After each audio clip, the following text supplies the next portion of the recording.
আমরা জরুরিভাবে বিশেষ কারণে আমরা আজকে এখানে যে আজকে আমাদের সমাজে এই রাজনীতি করতে গিয়ে ধর্ম এবং রাজনীতি একসঙ্গে মিশিয়ে দিয়ে আমাদের মুসলিম সমাজকে যেভাবে আমরা বিভ্রান্ত হচ্ছি, আমরা নিজেরা মার খেয়ে মরছি, নিজেরাই বিপদগ্রস্ত হচ্ছি।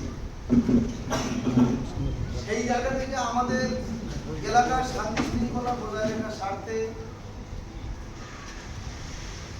আমাদের এলাকার সম্প্রীতির স্বার্থে, আমাদের এলাকার উন্নয়নের স্বার্থে আমাদেরকে সকলকে সচেতন হতে হবে।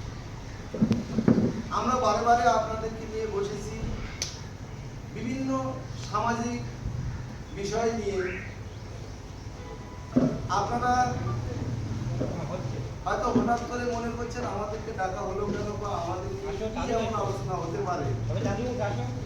বিষয়টা হলো এটাই, আজকের ধর্মের ভিত্তিতে যেভাবে মানুষকে আমরা ভাগাভাগি করে ফেলছি, একই সেলসেলার মানুষ, একই সম্প্রদায়ের মানুষের মধ্যে আমাদের নিজেদের মধ্যে গোষ্ঠী কন্দল এসে যাচ্ছে, আমাদের মধ্যে বিভ্রান্ত তৈরি হচ্ছে। তাই সেখান থেকে আমাদের কাটিয়ে উঠতে হবে। বর্তমান যা পরিস্থিতি ভারতবর্ষের দিকে তাকালে আপনারা বুঝতে পারছেন, যারা শিক্ষিত জ্ঞানী, যারা বিচক্ষণ ব্যক্তি, যারা সেসব জিনিসগুলো ভাবছে, চিন্তা ভাবনা করছে, তারা বুঝতে পারছে কিছু আম সমাজের মানুষ, মুসলমান আমরা যারা একেবারে বোঝার কিছু চেষ্টা করছি না, আমরা সেদিকে ছুটে বেড়াচ্ছি।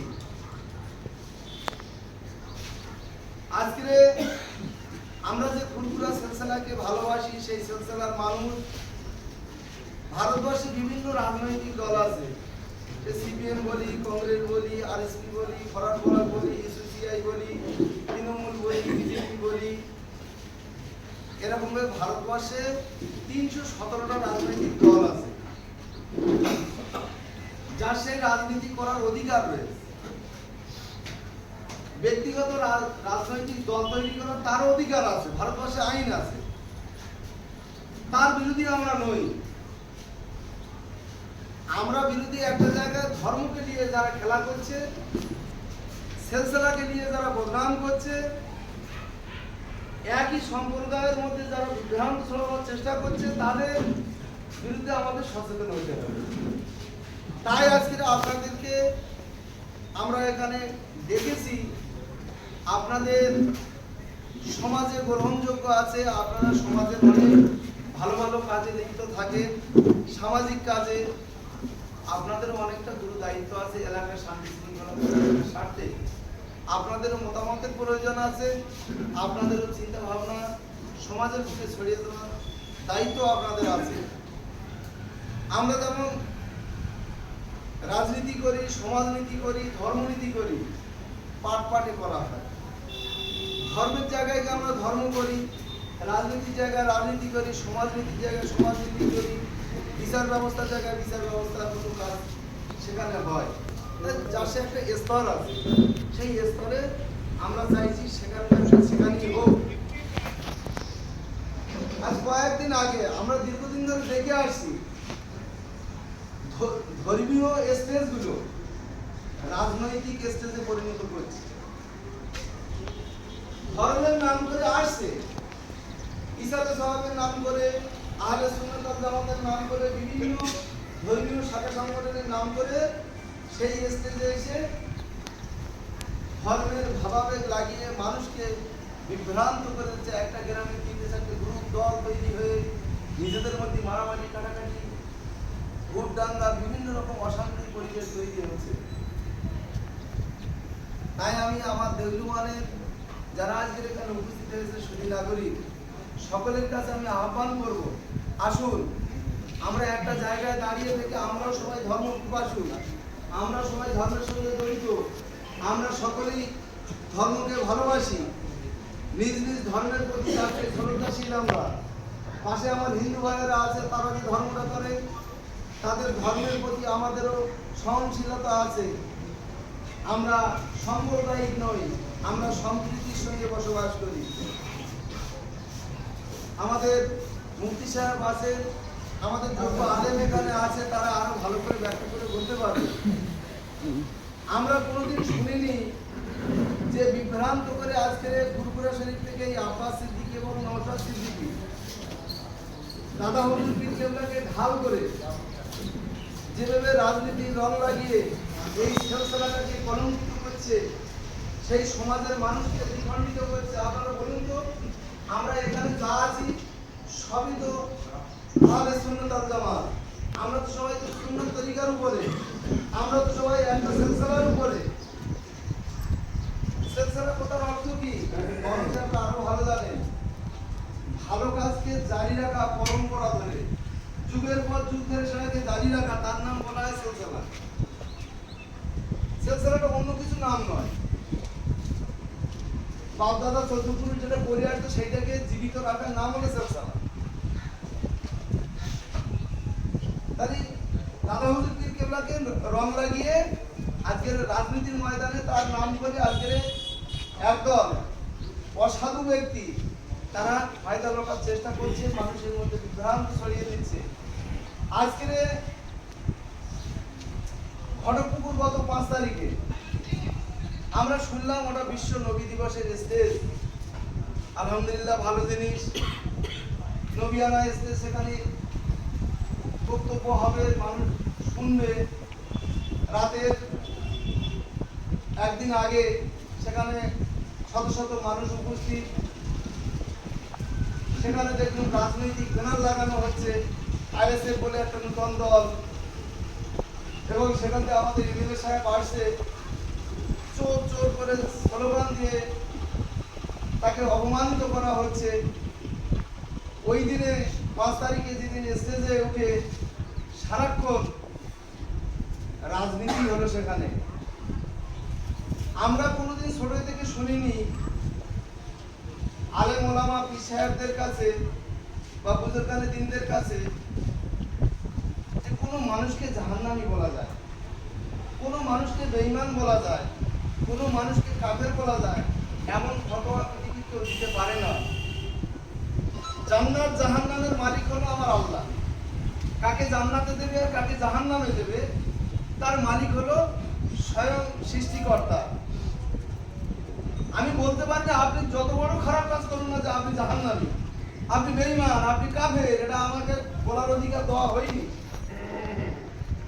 আমরা আশা করিনি ফুরফুরার পীরজাদা বলে যারা দাবি করে আজকে যে ফুরফুরা সিলসিলাকে কলঙ্কিত করা হচ্ছে। পাঁচ হুজুর কেবলার কাছে যা শুনিনি, তাদের মিলাদ মাহফিলে আমাদের মুরব্বী পীর সাহেব হুজুররা যারা আছেন 32-33 ভাই, তাদের কাছে আমরা এমন মানে শরিয়াত বিরোধী কথাবার্তা আমরা শুনিনি। কখনো ইসাদে সাহেবের মজলিস শুনে বলছে আমি আব্বাস সিদ্দিকী আমার দিকে যারা তাকিয়ে বসে থাকবে তাদের ছোট ছোট কোনো মাপ হয়ে যাবে, যা নবী রাসূলদের মুখে এমন কথা ছিল না। মানুষকে গোমরাহি করে ফেলছে, মানুষকে ভ্রষ্টাচারের দিকে ঠেলে নিয়ে যাচ্ছে। আজকে বলছে মাননীয় শওকত মোল্লা মহাশয় এসে তানাকে নাম করেই বলছে যে আমি মনে করি উনি জাহান্নামের কুকুর, আমি ওনাকে মনে করি জাহান্নামের কুকুর।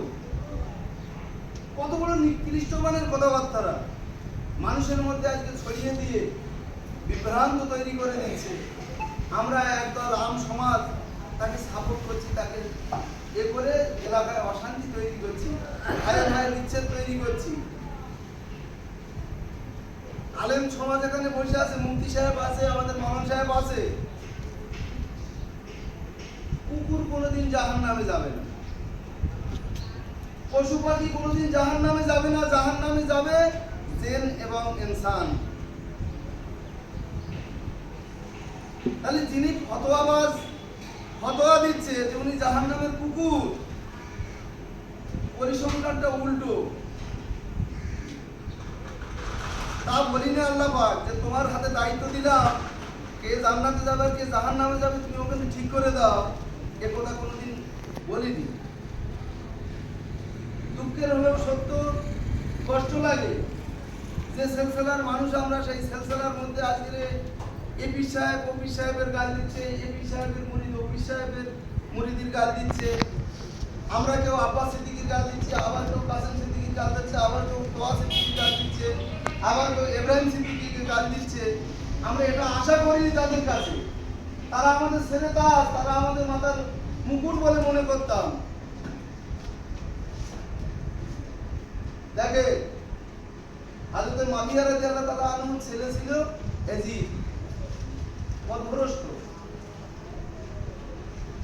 রাসূলের বংশকে ধ্বংস করেছিল। আমরা সবাই ইতিহাস জানি, মুহররমের চাঁদে অনেক মিলাদ শুনি। নূহ নবীর বেটা ছিল কেনান, পথভ্রষ্ট,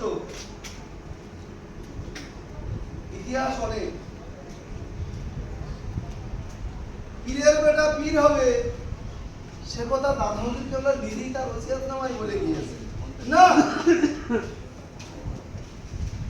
ঠিক আছে, পীরের আওলাদ, পীরের বংশধর আমরা সম্মান করি, ভালোবাসি, তাই বলে এইরকম ধরনের জঘন্যতম কথাবার্তা বলে সমাজে মানুষকে বিভ্রান্ত করে দেবে। আমরা দেউলি মহলের মানুষ, আমরা এই বিভ্রান্তে পা দেব না, তাদের থেকে আমরা দূরে থাকবো, তাদের থেকে আমরা আমাদেরকে হেফাজত রাখবো।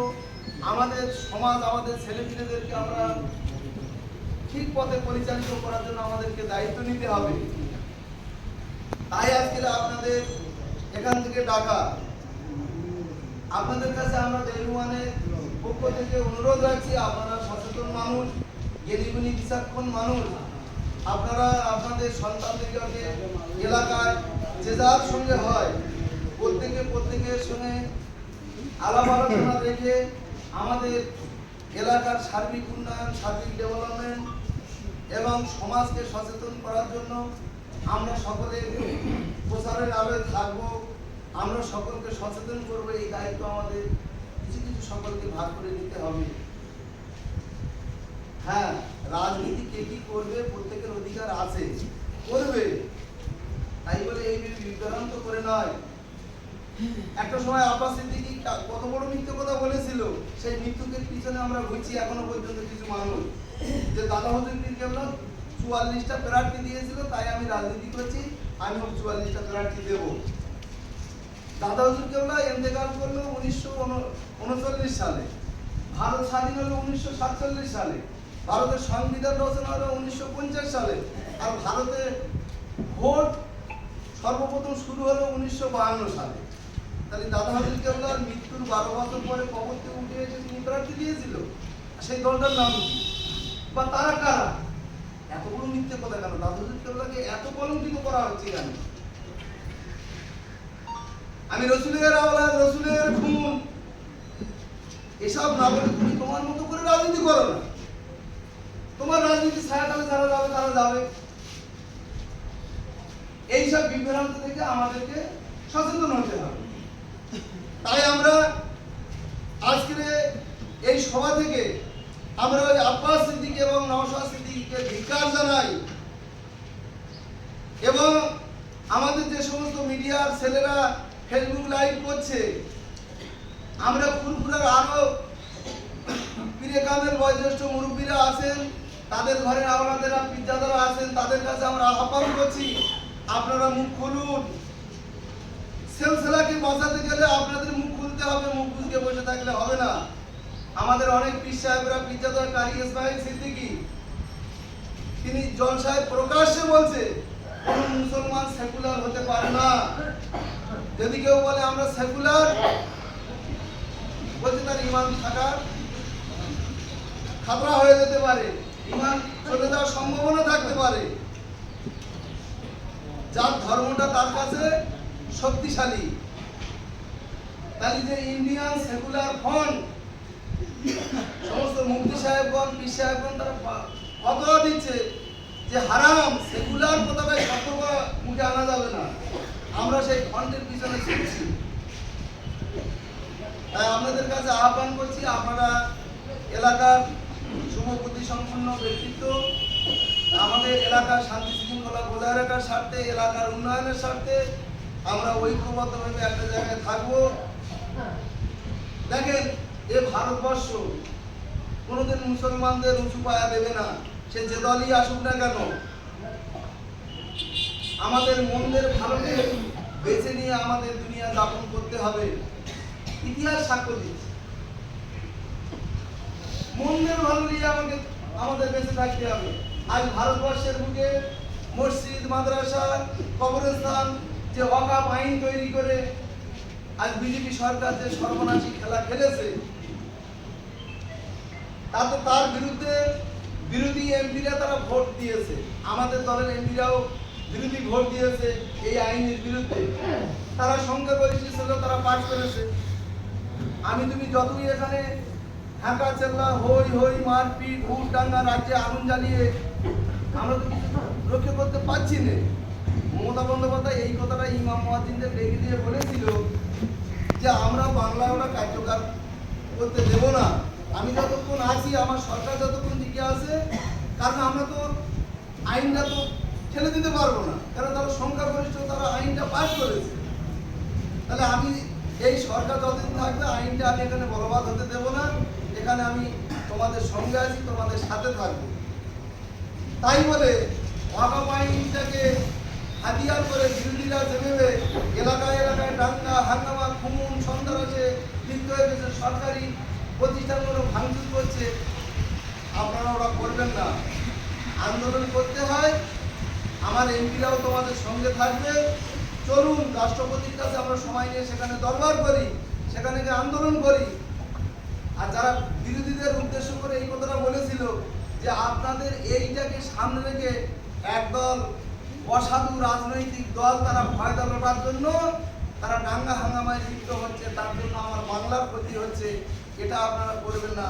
তার জন্য যদি আন্দোলন অত সব হয়, দিল্লি চল। তার বলার ধর্মটা ছিল একদিকে, আর বিরোধীরা সেইটাকে আজ করে অন্যদিকে ঘুরিয়ে দিচ্ছে। সেটাকে বাস্তবে বিরোধীরা লুকে নিয়ে অন্য মুখ ঘুরিয়ে দেওয়ার চেষ্টা করে। আজকের এই এসআইআর এর নাম করে যেভাবে ভোটারদের ভোটারের থেকে নাম বাদ দেওয়ার চেষ্টা করছে, বিহারে 60 লক্ষ মানুষের নাম বাদ দিয়ে তার মধ্যে লক্ষ লক্ষ মুসলিমদের ভোট, বিশেষ করে মুসলিমদের উপরে টার্গেট করা হয়েছে, দলিত আদিবাসীদের উপরে টার্গেট করা হয়েছে তাদের ভোট থেকে বয়কট করার জন্য। তার বিরুদ্ধে যখন সারা দেশ জুড়ে উত্তাল হয়ে গেছে, আমাদের নওশাদ সিদ্দিকী স্টেজে বলছে এসআইআর এ মুসলমানদের কোনো ভয় নেই, বাগদাদের খবর দেখালি তোমার নাম থেকে যাবে। কিন্তু ভয়ঙ্কর জিনিস, বিজেপির শুভেন্দু অধিকারী যা বলছে তার সমর্থনে এই নওশাদ সিদ্দিকী একই কথা বলে যাচ্ছে। আমার মুখের কথা নয়, আপনারা টিভিতে ফেসবুকে বিভিন্ন মিডিয়া আপনারা দেখছেন। আজকের রোহিঙ্গা মুসলমান বলে, বাংলাদেশি মুসলমান বলে, বাংলা ভাষার উপরে যেভাবে অত্যাচার করা হচ্ছে সারা দেশ জুড়ে আপনারা সব দেখছেন। তখন তার বিরুদ্ধে আন্দোলন হচ্ছে, নওশাদ সিদ্দিকী তার বিপরীত, শুভেন্দু যা বলছে তার বিরোধী। লক্ষ লক্ষ কোটি কোটি টাকা নিয়ে আজকের মুসলমান সমাজের ভোট কেনার যদি দুটো ভাগে ভাগ করে দেওয়া যায়, রাস্তাটা পরিষ্কার হবে একমাত্র বিজেপি। তাই আপনাদের কাছে অনুরোধ, আপনারা এই এলাকার উন্নয়নের স্বার্থে, এই এলাকার শান্তি শৃঙ্খলা বজায় রাখার স্বার্থে আপনারা ঐক্যবদ্ধভাবে আমাদের এলাকাটাকে সচেতন করতে হবে, যাতে করে আমাদের প্রজন্মের ছেলেরা তারা যেন বিভ্রান্তে না পড়ে যায়, তারা যেন বিভ্রান্তি না হয়, তার জন্য আমাদের সচেতন হতে হবে। যাই হোক, এখন আমাদের মাওলানা ইমান আলী সাহেব কিছু বলার জন্য আহ্বান করছি। সবাই শুনেছি, আজকে আমরা সোশ্যাল মিডিয়ায় দেখেছি। আমি শুধু আর একটা কথা বলে, সোশ্যাল মিডিয়ার কথা নেই, সোশ্যাল মিডিয়ায় যেটা আমরা দেখেছি রহমতুল্লাহ আলহের তো প্রার্থী দেয়নি। দ্বিতীয় নাম্বার কথা হলো আওলাদে রসুল, সোশ্যাল মিডিয়ায় দেখবেন প্রবন্ধীর ছেলের নামটা সানাউল্লাহ, বলেছেন আমরা আওলাদে রসুল নয়। এবং আওলাদে রসুল যদি না হয়, কেউ যদি বংশটাকে ভাড়ায়, বংশ বানিয়ে খায়, রসুল্লাহ সাল্লাল্লাহু আলাইহি ওয়াসাল্লাম সে জাহান্নামী। অতএব আওলাদে রসুল যদি না হয়ে আওলাদে রসুল বলে, তাহলে সে জাহান্নামী। অতএব ওমর হুজুরের ছেলে ফেসবুকে দেখবেন যে আমরা আওলাদে রসুল, তিনি ফেসবুক লাইভে এসে বলেছে এবং আরও পীর সাহেবরা বলেছে। তার ভিতরে আব্বাস সিদ্দিকী তালির আওলাদে রসুল থেকে কাটা। দ্বিতীয় নম্বর কথা হলো, আমরা সবাই জানি, ফেসবুকে দেখেছি যে কাউকে যদি জাহান্নামের কুকুর বলা, একটাই কথা মনে রাখবে, জাহান্নামে যাবে আর জান্নাতে যাবে। একটা ফেসবুক লাইভে দেখছিলাম কালকে, একটা মাওলানা একটা কোরআনের আয়াত থেকে সেখানে বলেছে যে যদি এই কারণগুলো থাকে তাহলে তাকে জাহান্নামে, আল্লাহ বলেছে তাকে জাহান্নামের সুসংবাদ দাও, মানে জাহান্নামের আযাবের ভয় দেখাও। কিন্তু জাহান্নামে বলতে পারে না। রাসূলুল্লাহ সাল্লাল্লাহু আলাইহি ওয়াসাল্লাম একটা মানুষকে কখনো জাহান্নামে বলি, এমনকি কোনো আমরা যারা জানি যে দেবদেবীর যে হিন্দু ভাইরা পূজা করে তারাও মারা গেলে আমরা তাদেরকেও জাহান্নামী বলতে পারি না। তারাও মারা গেলেও জাহান্নামী বলতে পারি না, কেননা তাদেরকে আমরা মরণের সময় সে কলেমা পড়েছে কিনা, উপর আল্লাহ বিশ্বাস করেছে, 100টা বিশ্বাস করেছে কিনা, তাহলে তাকে আমরা জাহান্নামী বলতে পারি। 3 নম্বর আমি যেটা বলবো, ফেসবুক লাইভ মানে ওনার কথা দেখি। শওকত মোল্লা আমার এলাকায়, আমি ব্যক্তিগতভাবে বলছি, কে কোন পার্টি করবে এটা আমি একবারও বলি। শওকত মোল্লাকে ব্যক্তিগতভাবে একটা দেখেছিলাম যে কোনো একটা মেয়ের মার সামনে মেয়েকে গাছের গায়ে বেঁধে মেয়ের মাকে পাশে রেখে রেপ করেছিল। আপনারা সবাই শুনবেন, ফেসবুকে দেখবেন। এর মতন চরম অন্যায় এই এলাকায় যদি এরকম একটা ঘটনা ঘটে থাকে, আমরা নিশ্চয় সবাই জানতাম যে এরকম একটা হয়েছে। তাহলে একটা জিনিস সিদ্দিক শব্দ নিয়ে যিনি বলে আওলাদে রসুল, আমার দিকে তাকালে গুনাহ মাফ, তিনি এই মিথ্যার আশ্রয় নিতে পারেন। ইমাম বুখারী রহমাতুল্লাহ আলাইহি তিনি হাদিস সংগ্রহ করতে গিয়েছিলেন, গিয়ে যে রসুল্লাহর একজন সাহাবীর কাছে গিয়ে বললো যে রসুল্লাহ পেশাব করার সম্পর্কে বলুন, বা রসুল্লাহ কীভাবে ঘোরাফেরা করতেন বলুন। তো উনি ওনার কাছে শুনলো, শোনার পরে আরেকজনের কাছে গেল, বলছি যে লোকটার কাছে শুনেছেন ওই লোকটা মাঝে মাঝে নামাজে কাজা করে, নামাজ কাজা করে। রসুল্লাহ সাহাবীদের পরবর্তী একটা মানে প্রজন্মের কাছে যে একটা হাদিস শুনলো, তো বললো নামাজ কাজা করতে পারে, মিথ্যে কথা বলতে পারে। ইমাম বুখারী বললো যে মিথ্যে কথা বলতে পারে, এই সার্টিফিকেট যখন তোমরা দিচ্ছ, আমার দৃঢ় বিশ্বাস হলো তার নবীর নামে মিথ্যে কথা বলতে পারে। অতএব পর হাদিস নেই।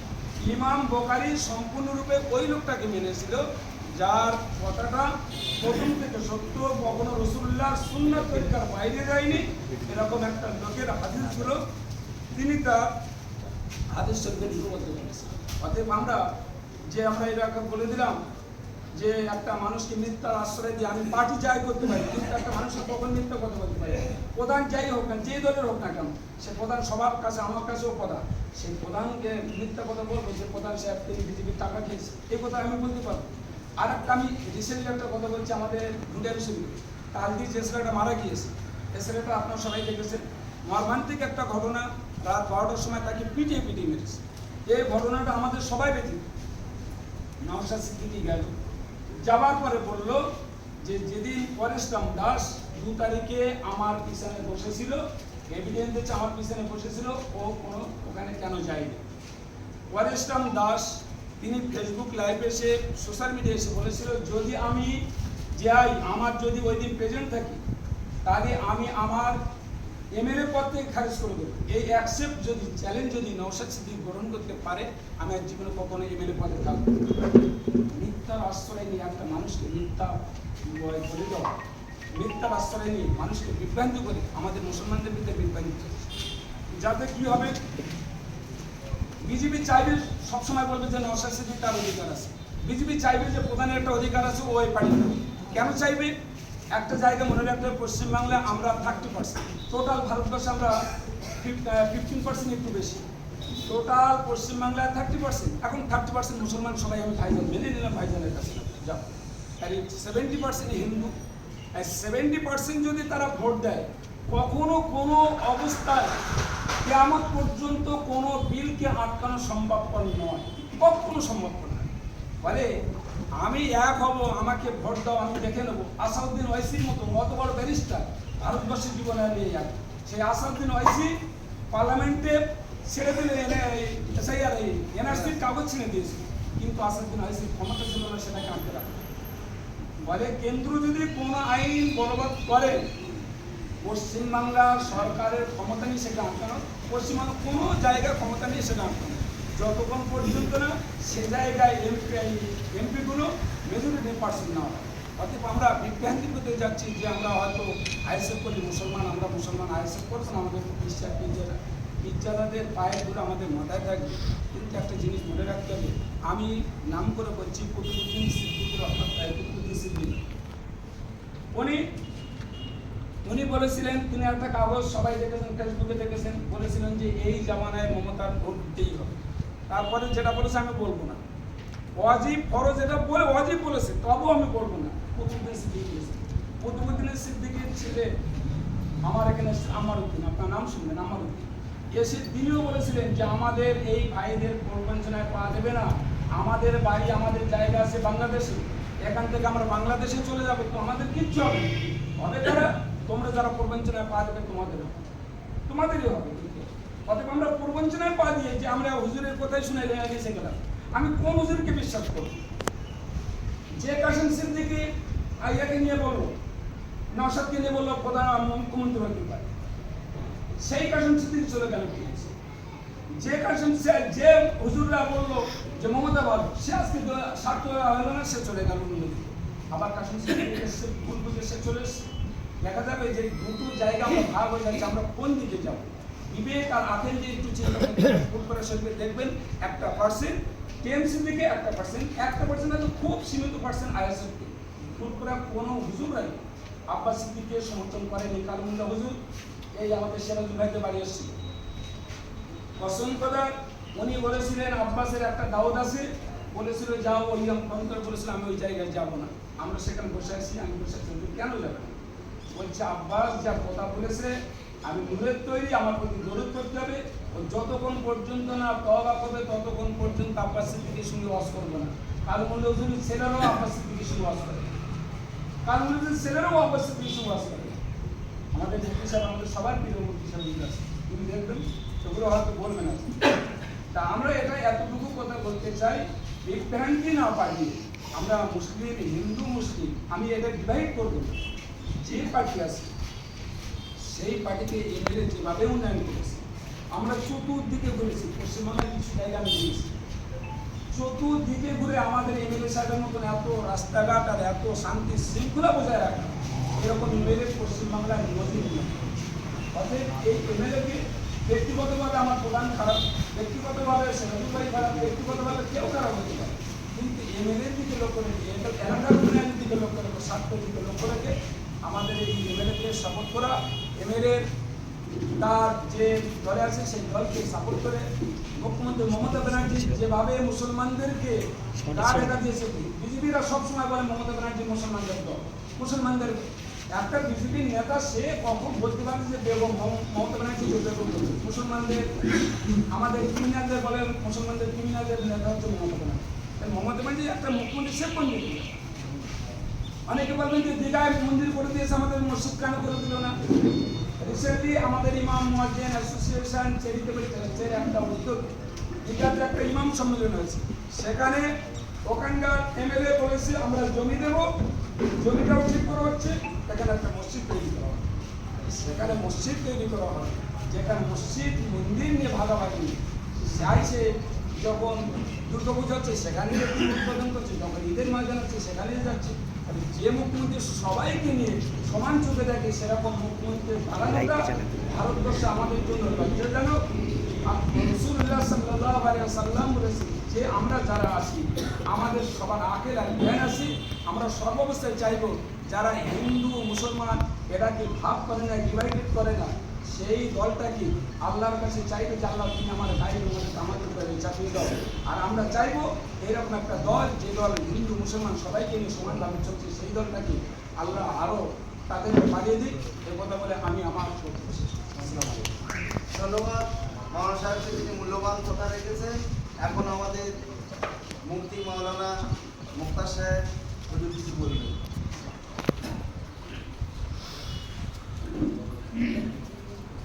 বাবাজিরা,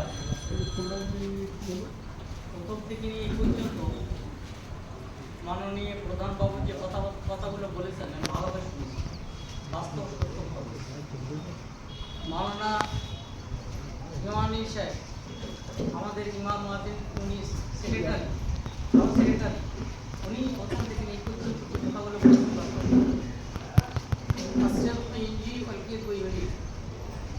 প্রত্যেক বছরে বঙ্গবিখ্যাত মাদ্রাসা আলম মাদ্রাসা জামে ইসলামিয়া মাদানিয়া, ওই মাদ্রাসার আমি শিক্ষক বা হেডমাস্টার। এই এলাকার বহুত ফতোয়া খারাজ নিয়েছেন, একটা বসে আছে তারা। ফতোয়া মাহমুদিয়া দেওবন্দ বিশ্ববিখ্যাত মাদ্রাসা, সেই মাহমুদিয়া ফতোয়া মাহমুদের লেখা আছে ফতোয়া বিভাগের আমি হেড। যা কথা বলবো কিতাবের কথা বলবো। কাকে ভোট দেওয়া যায়? যেহেতু ভারতবর্ষ 30% মুসলমান, 70% অমুসলিম, কখনো কেউ মুখ্যমন্ত্রী হতে পারবে না, কখনো কেউ আপনার প্রধানমন্ত্রী হতে পারবে না, অন্য নিচের বিভাগের মন্ত্রী হতে পারে, সে পদ পারা পাবে। ভারতবর্ষের 395 সংবিধান বই আছে, ডক্টর আম্বেদকর আপনারা রচনা করে দিয়েছেন, তাতে লেখা আছে যে মেজরিটি যারা থাকবে তারা কেন্দ্রীয় সরকারের প্রধান হবে, এই তাহলে অমুসলিম হবে। আর রাজ্যে রাজ্যে যারা থাকবে তারা মুখ্যমন্ত্রী ওই জাতির মানুষ হবে। আমরা সংখ্যা গরিষ্ঠ নয় বাবা। আমরা কাকে ভোট দেব? ফতোয়ার কিতাবে লেখা আছে যে পার্টি ধর্মকে টিকিয়ে রাখে, ধর্মের সাহায্য করে, সহযোগিতা করে, তার ভোট দাও। ফতোয়ার সমস্ত কিতাব লেখা আছে, দেখতে পারেন।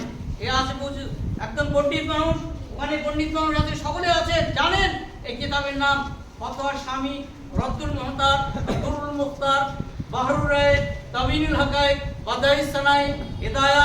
এইসব বই না পড়লে কখনো ব্যারিস্টার হতে পারে না বা এবং উপরের মহলে যেতে পারবে না। বাবাজি সেই ফতোয়ার কিতাবে লেখা আছে যারা ধর্মকে ভালোবাসে, আশ্রয় দেয়, ধর্মের আইন নিয়ম নীতির স্বাধীনতা দেয়, তাকে ভোট দাও। এখন বর্তমানে আমি আমার ব্যক্তিগত কথা বলছি, আমি যখন বুঝিয়েছি 1956 সালে আমার জন্ম, আস্তে আস্তে আস্তে পড়তে পড়তে আমি যাই দেওবন্দে। আসার পরে যে যারা রাষ্ট্রপ্রধান ছিল তারা হলো বামপন সরকার, আমি কোনোদিন ভোট দেইনি। তারপরে ওরা আগে ছিল কংগ্রেস, আমি ভোট দেইনি। এই সরকার আসার পরে আমি ভোট দিয়েছি। কেন? তার রীতি, তার নীতি, তার সংবিধান ভালো করে পড়েছি আমি, তার বই পুস্তক আমি ভালো করে বই পড়েছি। শতাধিক বই লিখেছে মমতা ব্যানার্জি, মানব জাতির সেবা, আল খালকু আয়াতুল্লাহ, পৃথিবীর সমস্ত সৃষ্টি আল্লাহর সংসারের মধ্যে। একটা কুকুরকে যদি পানি পান করান সেও নেকি হবে, বিড়ালকে পানি পান করালে নেকি হবে। সমস্ত জাতিকে নিয়ে বুকে লাগিয়ে যারা দেশ পরিচালনা করছে ওই মহিলা সব থেকে ভালো, এবং তিনি রাষ্ট্রপ্রধানের হওয়ার উপযুক্ত, যে সমস্ত জাতির মানুষকে নিয়ে চলবে। অনেক রাষ্ট্র সামনে আসছে, রাজনৈতিক সামনে আসছে, একভাবে যাচ্ছে, একটা জাতির দিকে টানছে, সেই জাতির দিকে টান ঢালে তারা লাথি খাবে, মার খাবে, হত্যা হবে, খুন খারাপই হবে। আর মিথ্যার ভরপুর যা বলেছেন মৌলানা সাহেব হযরত প্রধান বাবু বলেছেন, আমি 100% বিশ্বাস করি, কিন্তু সমাজে বলিনি, এ কথাগুলো সমাজে বলিনি। মনের দুঃখ নিয়ে আজ প্রধান বাবু কথাটা মুখ খুলেছেন, মনের দুঃখ নিয়ে আমাদের আপনাকে প্রফেসর সাহেব কথা বলে মুখ খুলেছেন, বলেছেন, কিন্তু ওইদিকে আমি যাচ্ছি না। এক পেশি ভাবে যারা যাচ্ছে কখনো তারা উন্নতি করতে পারবে না। আর সাইডে যখন সকলকে নিয়ে চলবে তখন, আর চাবি, ভারতের চাবি কার হাতে ছিল? মুসলমানের হাতে ছিল ভারতের চাবি।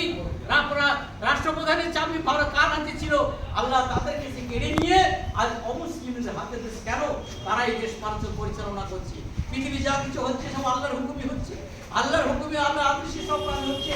এই চাবি মমতা ব্যানার্জির হাতে থাকবে, একে কখনো হটানো যাবে না।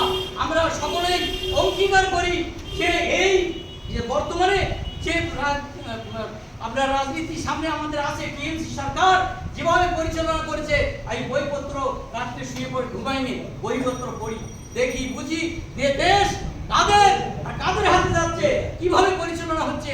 এইরকম প্রধান আজ আমাদের দেউলি 1 নম্বর অঞ্চল আসে, এরকম ভাষা, এরকম কথা সমাজে আলোচনা করে।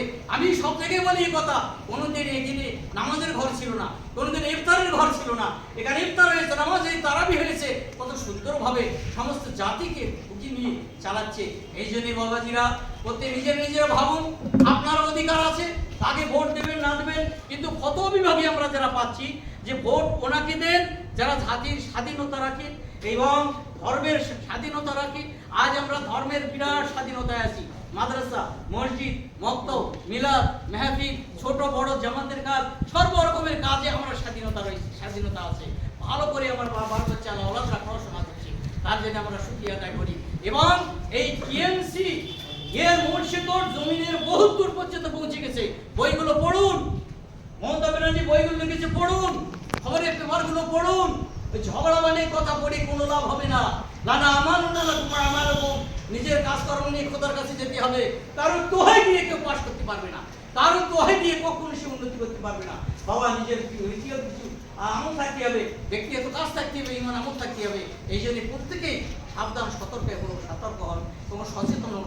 আমাদের লক্ষ্য হচ্ছে উপস্থিতি কাদের লোক, আমাদের লোক, সংস্কৃতি কাদের লোক, আমাদের লোক, কাসিম সিদ্দিক কাদের লোক, আমাদের লোক।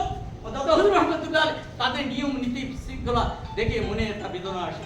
সমাজকে কলুষিত করার চেষ্টা কারা করছে? আব্দুল্লাহ ওয়াহিদ বিন সুলুল, আব্দুল ইবনে সাবা লক্ষ লক্ষ সাহাবাদের খুন করিয়েছে। কি ছিল তারা তো সেই শাস্ত্রটাকে ছিল, কি সন্ত্রাস করেছে তারা। এই যে প্রত্যেকে বাবা সচেতন হন, সাবধান হন এবং প্রধানবাবুকে সমর্থন করে বিভাগ নিজেদের মধ্যে এইরকম ভাবে কাজ যাতে না হয়, নিজেদের সচেতন হয়ে একটু শৃঙ্খলার সঙ্গে শান্তির সঙ্গে যেভাবে কাজকামগুলো হচ্ছে এটা হতে দিই। এই বলে আমি বক্তব্য শেষ করছি। ধন্যবাদ।